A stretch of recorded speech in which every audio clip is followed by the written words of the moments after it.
Please be advised that the views and opinions of the host and guests do not reflect those of the station, the management, and its network.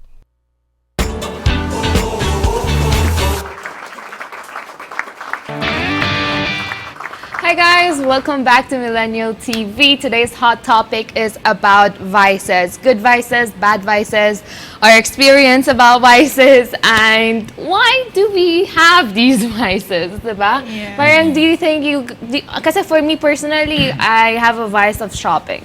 Yeah. Like, Yeah. it's a full addiction, right? I work so hard Yeah, just for me to have enough money in my bank account so that I can buy the things I want, and it gives me kind of like a rush, you know? Like, you know, Yes. it's like drinking 3 shots of tequila. It's like that same kind of a level when I purchase a shoe. So, do you consider your vices a reason for you, like a way for you to celebrate your achievement? Oh yeah. I mean, feeling ko yung mga tao, some people are using it as an excuse Ay.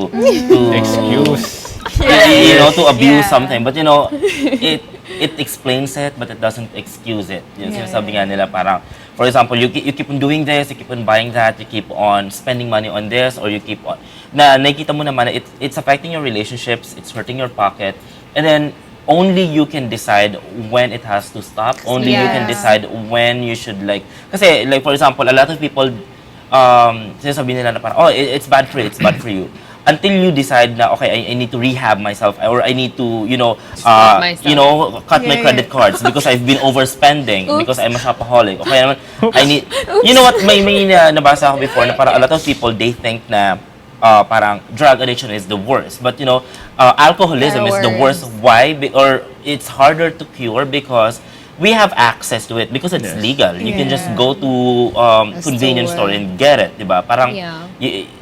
So, same with mobile phones right now, na Yes. parang mas convenient, mas instant. Before, kailangan mo pumunta sa Yeah, computer social shop para media, lang makapaglaro. So, I think what makes a vice harder to stop is if you have an easy access to it. True. Like yung too much eating, punta ka lang sa ref mo, di ba? Yeah, exactly. Ang hirap Parang for me, it takes maturity to have self-control because self-control is It's all about self. I don't think you realize you're doing it or you're having it too much if it's your personal vice.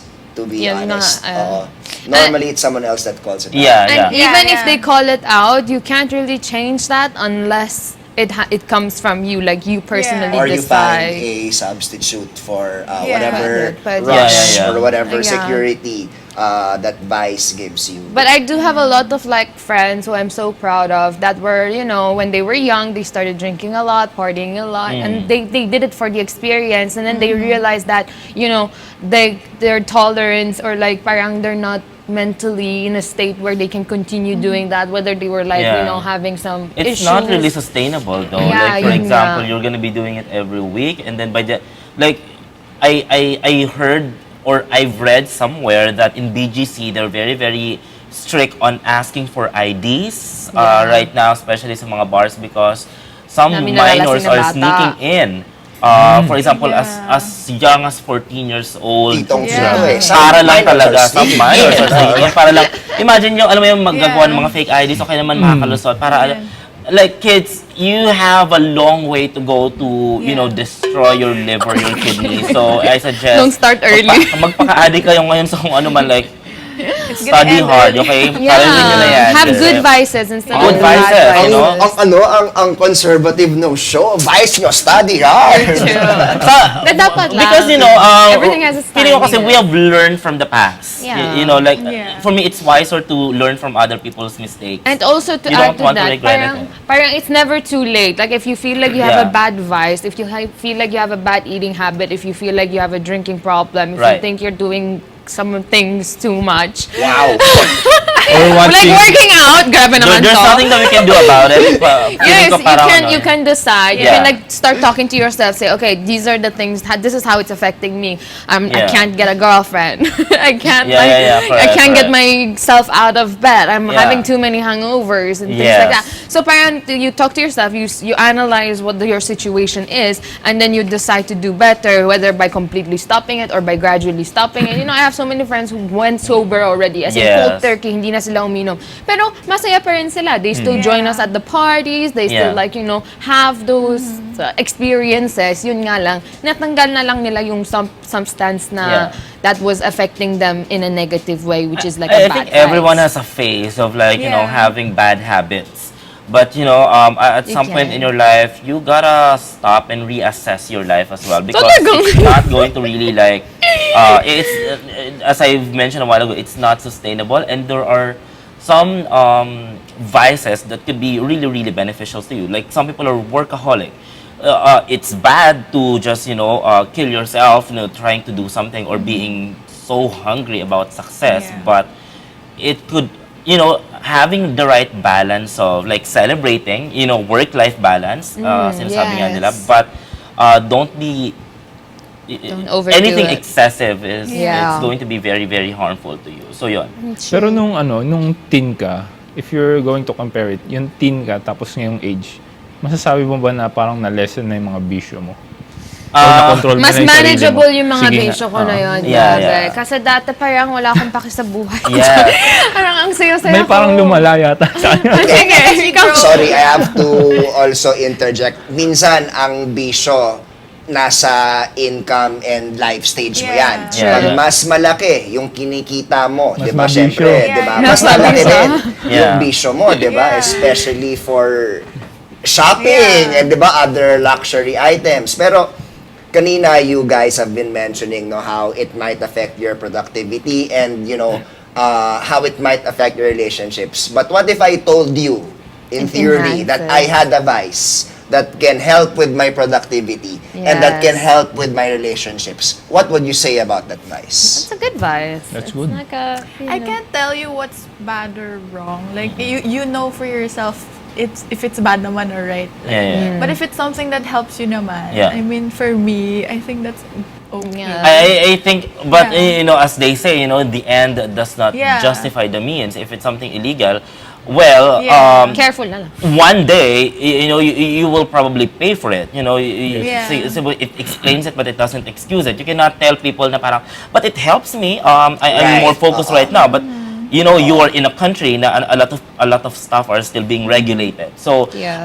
that's what we want to instill sa mga nanonood, especially do dun sa mga anything millennials, illegal. because there are things that you could probably regret, and you know, laws are laws. So, I mean, going back to that, like a lot of people kasi they started having vices at an early age.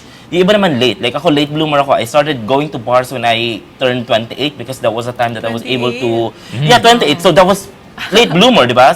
Kaya naman right now, I'm in my mid-30s and I'm still doing it.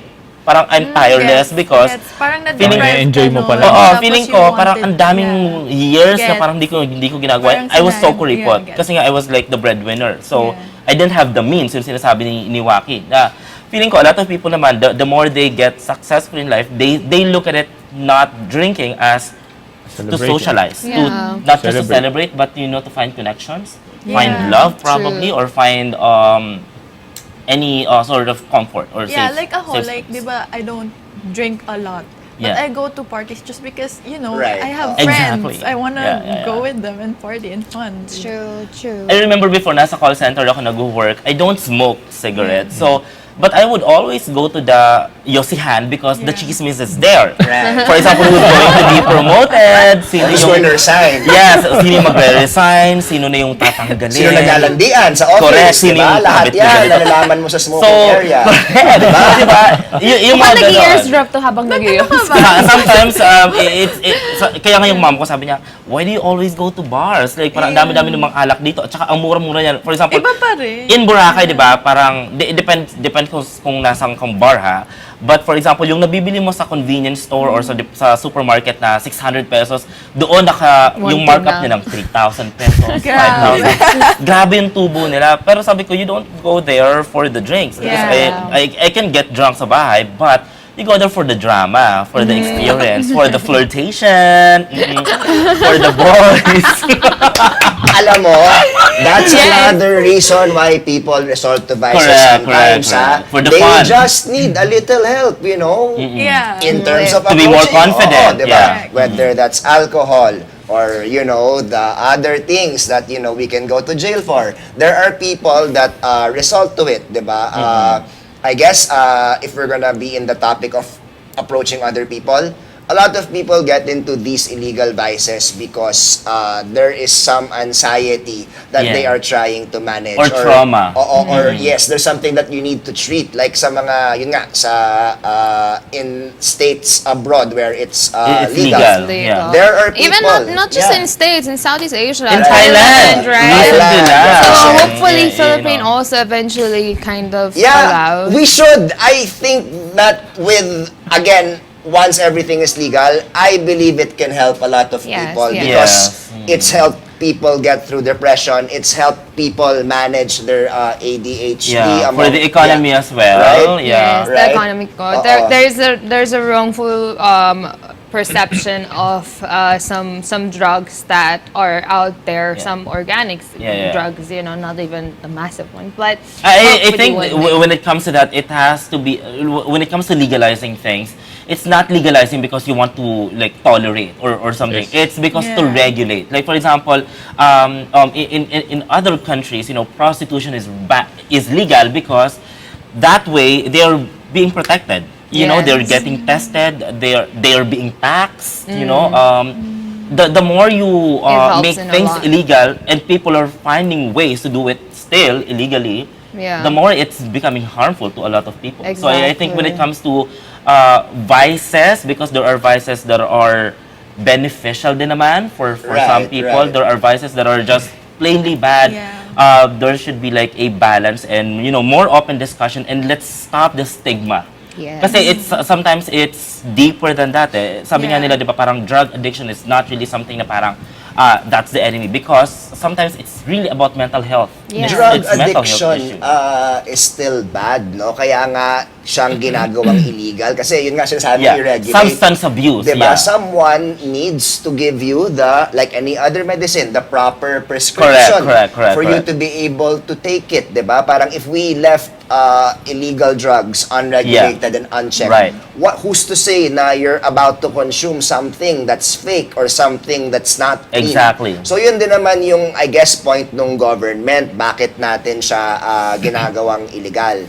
Having said that, there are actual scientific studies that show that, yun nga, yung mga things that are illegal here, such as smoking cannabis, or even some of the party or recreational drugs. Some other countries use those things for patients For that are healing. probably suffering from some terminal illness or going through a physical pain na hindi nila kayang i-manage on their own. And Right. if bringing that here improves the quality of life of our people, then why the hell not? Hopefully, more people will be more open-minded about Yes. having Yeah. these discussions and looking at regulations that have been implemented that don't necessarily need to be there. And don't vilify those people who have become like, because there have been some sort of like intention in that, or past experiences. That's why there are rehabilitation centers. We don't look at them as parang outcasts in the society, or they made those bad decisions. I think it's about time that we are going to be more aware and careful about Yes. discussing things with people, because it could probably change life and For the inspire other to just avoid it. The more you vilify someone, kasi parang the more that we avoid talking about things like this, the more na yung mga tao, they would get information from the wrong sources. True. Diba? So, Chris, kailan tayo mag-inuman? Kailan ko kayo ipagdadrive? Okay, hanap muna ako ng designated driver. Kailan tayo I think sa shopping online? Oh, yeah. Mag-shopping online. Kailan tayo mag-shopping online? But good Yeah, vices, okay. yeah, good vices, bad vices. Hopefully, we'll find a balance in all of it. Yan, guys, I think we all agree naman na I think the key to everything talaga is moderation. Yes. And yeah, we're gonna be talking a lot more, so don't go anywhere. We will be right back.